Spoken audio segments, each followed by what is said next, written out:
দেখতে পাচ্ছেন দর্শক, এই যে কলা মনে হয় পাকছিল, এই যে পাখি কলা পাকছিল, এটা খায় ফেলাইছে পাখি। পাখি পেট ভরাইছে কলা খাইয়া।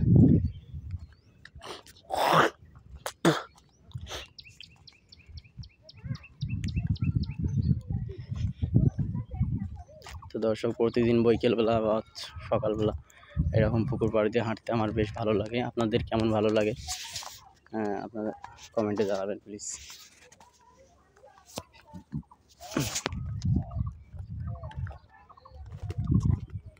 দর্শক, দেখতে পাচ্ছেন আপনারা, এই যে আম বাগান আমাদের দিনাজপুরে, আম লিচুতে ভরা। এই যে দেখেন আমগুলো, এই গাছে একটু ছোট, অথচ এই দেখেন এই গাছে একটু বড় আছে। এই যে আমগুলো এখানে একটু বড় বড় আছে। এই যে আম ধরছে, অসাধারণ আম ধরছে দর্শক। বাগান বিশাল, এটা বাগান খুব সুন্দর আম ধরছে। তো আবার সামনের দিকে এগোই, দেখা যায় সামনে পুকুরগুলোতে কিরকম পানি। দর্শক, এই যে দেখতেছেন আপনারা, পুকুরগুলোতে পানি এখন এখান থেকে শুরু হলো। আর এই যেটা ডিপ, এখান থেকে পানি দেয়, সাপ্লাই করে। হ্যাঁ, কৃষকদের জমিতেও পানি দেয় এইখান থেকে।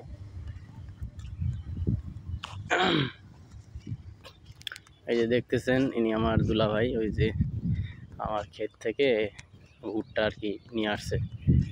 হ্যাঁ, ভুট্টাগুলা ভেজে খাওয়াবে আর কি। এই যে ভুট্টাগুলা দেখেন।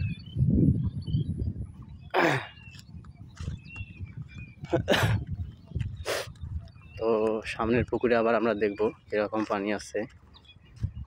এই যে দেখেন এখানে কলা গাছগুলো দেখতে পারতেছেন। এই যে পুকুরে সাপ যাইতেছে দর্শক। এখানে কিন্তু পুকুরে প্রচুর পরিমাণে সাপ থাকে। তো ওখানে বেড়াইতে আসলে সাবধানে বেড়া লাগে। যেখানে বেড়াই এখানে তো সাপ থাকে না, সাপ থাকে পানির নিচে আর কি, ওই সাইড দিয়ে আবার ঘুরেফেরা করে। তো ওদের সাথে পাঙ্গা নেওয়া একদম ঠিক হবে না, চলে যাই। এই যে পুকুরে পানি দেখতেছেন, এটা সাধারণ পুকুর। তো সামনে আরো বড় বড় পুকুর আছে।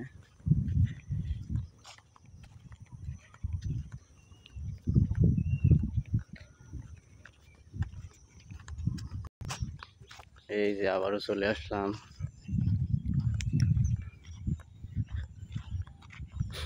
এই যে এখানে একটা ল্যাম্প পোস্ট দেওয়া আছে, দেখছেন?